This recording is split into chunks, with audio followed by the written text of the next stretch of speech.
Hello, Grammar 2 students. Well, this week we're going to keep on working with functional grammar, okay? Remember last week we worked with some basic concepts from systemic functional grammar, and we mentioned the meta functions involved within meaning. We talked about the ideational, the interpersonal, and the textual meta function.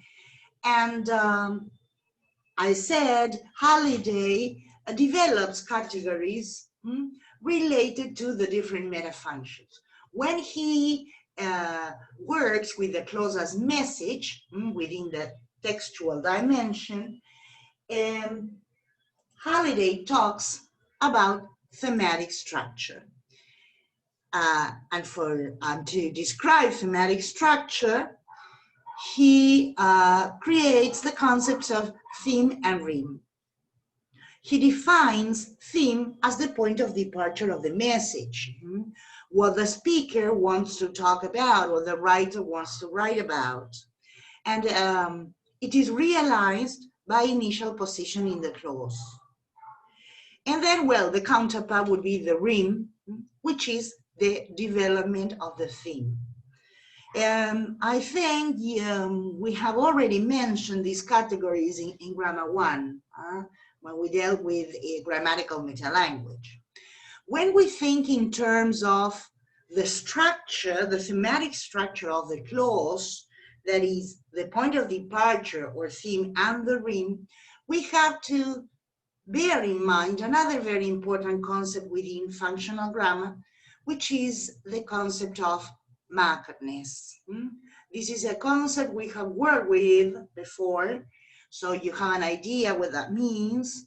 We said that unmarked structures in the language are what I sometimes call default structures, right? The usual ones, the ordinary structures. We have more marked structures which are not so frequent.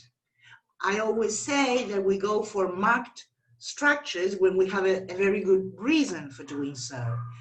If we associate the notion of markedness with thematic structure, we can talk about unmarked themes, where you find here, for example, he went away, the theme would be he, all right? Which coincides with the subject of the sentence, if we think of the clause as representation. And so that means the subject in a declarative sentence is the unmarked theme. But we may find a marked theme, such as away he went, where we see that we don't have the subject as the point of departure at the beginning of the clause. Now, so which are the unmarked themes? We said the unmarked theme is the subject. Okay, it is the subject if we are working with a declarative sentence. Now, if we have a look at different moods, this is the system of mood according to functional grammar, we said the unmarked theme in the declarative mood is a subject. In the interrogative mood, that is in a yes-no question, the finite and the subject. For example, if I say, do you like tea, which is the unmarked theme, do you, all right? That is within a yes-no question. This is an obligatory element at the beginning, so we go on, which has a grammatical function, and we include, in this case, okay, the personal pronoun you. In the case of a WH question, the unmarked theme is the WH element, like where do you live? If I ask where do you live, I don't know why I'm using capitals and lowercase and uppercase. Okay, so this would be the theme here. This would be the theme here, okay? Where do you live? Now, in the case of the imperative, well, you have the predicator, read this chapter, and in that case,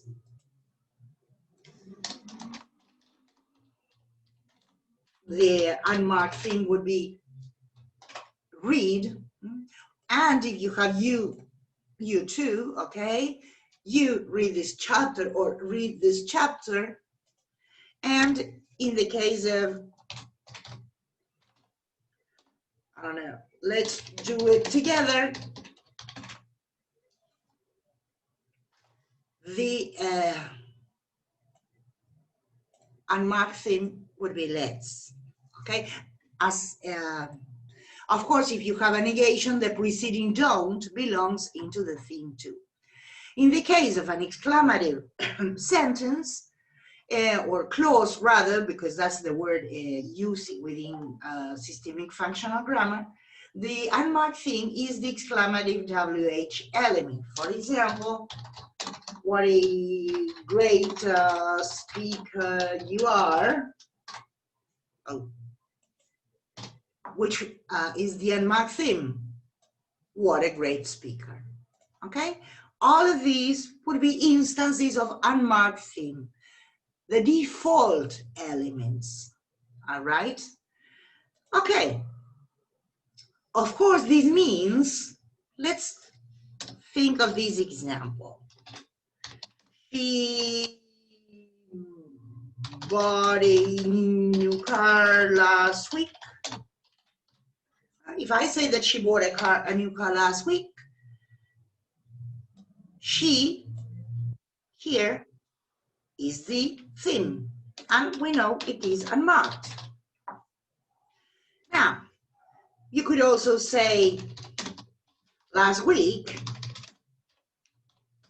bought a new car. And in that case, this would be a marked theme.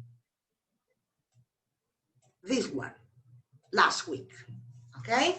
So the point of departure of my message is not I want to tell you about her, as in the unmarked theme, but I want to tell you about last week, okay? It is a marked theme. Now, let's compare these two.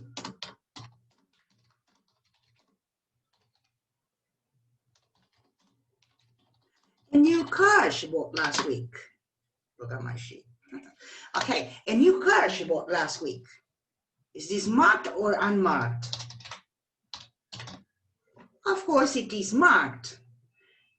So let's compare. We have two marked examples here. Last week she bought a new car, and a new car she bought last week.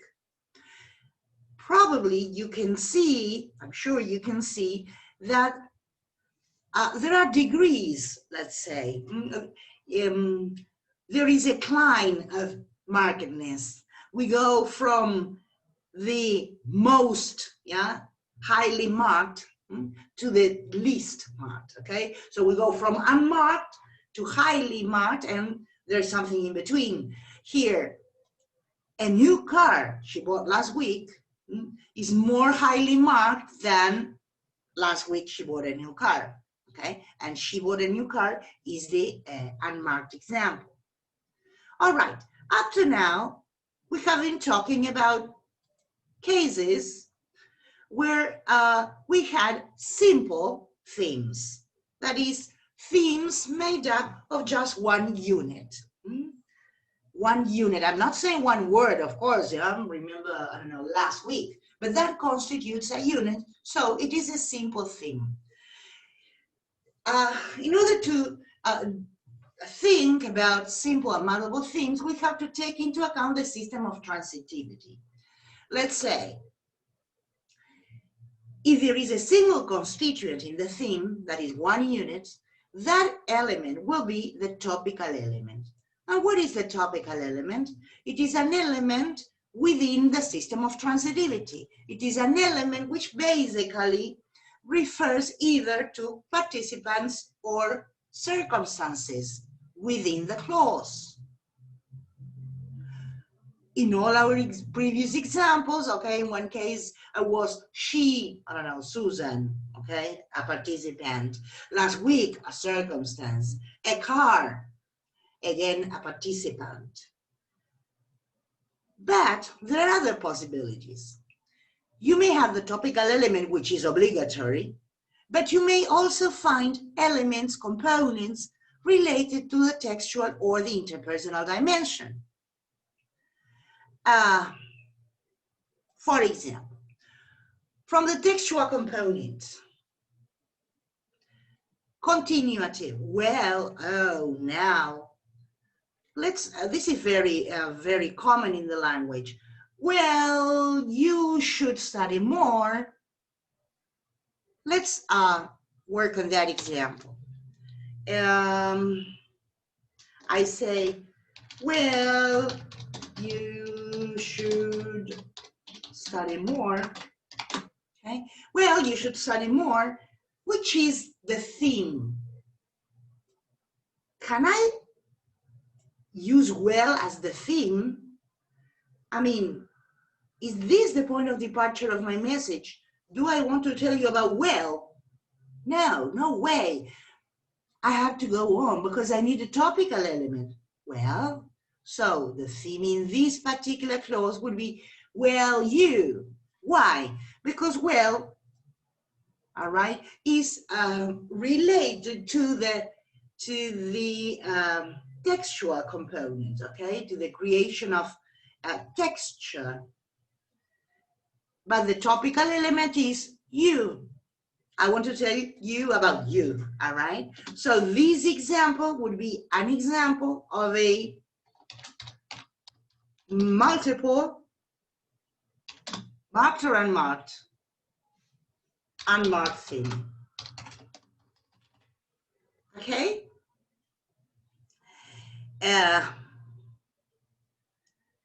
Let's move back. And some other words, of course, that belong into the textual component. Some structural elements, such and some conjunctive adjuncts, all right? This is very frequently, for example, I'm thinking of writing, but it would be, this applies both to speech and writing. Okay, when you say, however, let me write down an example. She had always dreamt of becoming a teacher. However, when she finished high school, she studied law. I'm inventing, okay?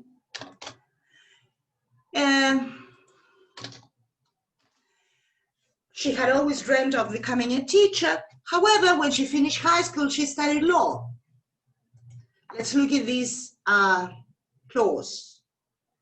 As we said, however, is not the topical element, which means we have to go on, which is the next unit that refers to a circumstance or a participant in the clause. The circumstance, sorry, I have to mark this as the theme. However, which is a textual element, and when she finished high school, which would correspond to a circumstance, in this case, an adverbial clause as an adverbial adjunct of time. Okay? And we may also have elements that are related to the interpersonal metafunction. Very frequently in speech we use a vocative, all right? I say, I could say something like, I don't know, Peter, bring me your book. So in that case, you would mark Peter, but as an interpersonal component, and then bring as the theme, sorry, as the topical element, okay? We would have here a multiple unmarked theme. A modal adjunct, okay, more related to the speaker's attitude, right? Of course, my mother will help me, okay? Of course, would be the interpersonal component, and the topical element would be my mother. Multiple, unmarked. Well, we may have we may have, sorry, depending if it is the question, okay, we have we say the model, the auxiliary. So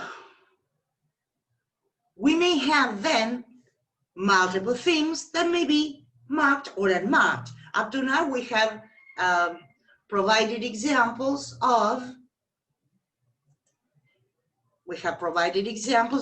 multiple unmarked, but sorry, here we had an example of a multiple marked theme.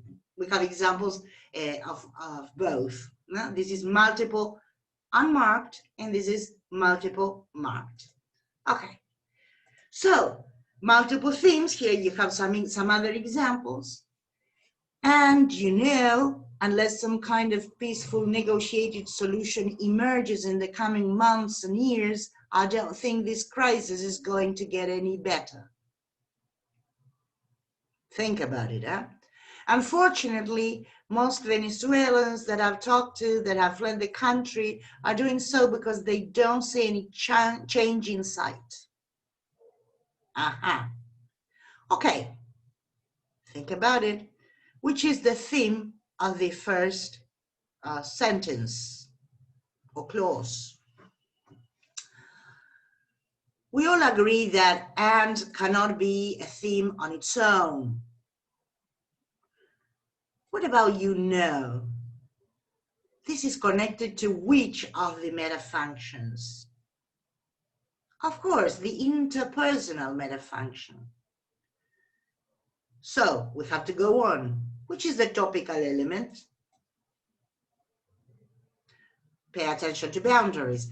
Unless some kind of peaceful negotiating solution emerges in the coming months and years. This is the topical element. It is an adverbial adjective condition, an adverbial clause. All right, so which is the theme? This is the theme, which is multiple because it has an "and" as a textual component, "you know" as an interpersonal component, and this adverbial clause as the topical element. Okay, so it is a multiple marked theme. Let's move on. Oh, sorry. What about the second example? Of course, unfortunately, belongs to the interpersonal dimension. I have to go on for the topical element. All right. You tell me. I go on, and I have to go on because we have a relative. And I have to go on because I have another relative. So this is, oops, shame on me. This is the thing. Unfortunately, most Venezuelans that I've talked to that have fled the country, and this is an example where you have, as we said, the interpersonal element, and we have the topical element which coincides with the subject. It is a noun phrase. So this is a multiple unmarked thing. Now, there are some special structures that Halliday describes in his book. For example, the thematic equative, which in fact corresponds to what we sometimes call in more traditional grammar nominalization, and it allows for all possible distributions of the parts of the clauses into thematic structure and adds the feature of exclusiveness. An example of a thematic equative would be, what I need is time. Okay? You see that you have a noun clause involved, and this is what we will work with later on in the course as an example, as a pseudo-cleft sentence. Okay, so we're going to concentrate on these kind of structures later on in the course, and we will also deal with what is called, within functional grammar, yes, predicated theme. which creates a local structure within which the tonic accent is in its unmarked position at the end of the clause. It adds the semantic component of contrast. It sounds difficult. It's not. But what these special structures are, it is time I need, which is an example of a cleft sentence. We are going to deal with them in the next unit. All right. In this first example, what I need would be the theme, and in the second, this would be the theme. Okay. So let's move on. Here you have some more examples, which is the thematic equative and which is the predicated theme. The first here is the predicated theme. It is in the home. That will be the theme. And you see that there are special structures which are contrastive in this case. This comes from a neutral version, which would be most child accidents occur in the home. And in the second case, in the case of the thematic equative, which is the theme, what you will find below, okay, is a list of the 10 most deadly home maintenance accidents. All right. If you think about the, let's say, the unmarked version, a neutral structure would be below you will find a list of the 10 most deadly home maintenance accidents. Okay. Now, up to now, we have been dealing with theme and rhyme at the level of the clause. Now, later on, in 1974, Daines worked on thematic structure and tried to apply this to the text as a unit. And he came up with three main kinds of thematic progression. One which he called the chained or linear theme, or rhyme thematization, where he says where the text is built around this structure. Theme 1, rhyme 1. Theme 2 corresponds to rhyme 1, rhyme 2. Theme 3 corresponds to rhyme 2, rhyme 3. Wow. Well, think of this as a chain. So you could say, I'm inventing this example, okay? Most people are afraid of spiders. Spiders are said to be very dangerous because of their poison. This poison may kill somebody in less than an hour. Okay, I'm inventing. But you see that there is a chain in the sense that the rhyme becomes the theme of the following clause. Well, then there is the second kind, which is theme repetition or constant theme. Theme 1, rhyme 1, theme 1, rhyme 2, theme 1, rhyme 3. That is, we always use the same theme. It sounds boring, and it is, I would say, but this is quite common if you read biographies, okay? This is quite common because the theme, I'm always telling you about X, okay? So you talk about, I don't know, Halliday was born in X date, he studied at X university, he decided to move to X place, all right? So there's always the same thing. And then, well, here we have a third classification, a third class, which is a derived theme, where there is a hypertheme, yes, or broader theme 1, from which we derive theme 1A, theme 1B. Imagine we have a text about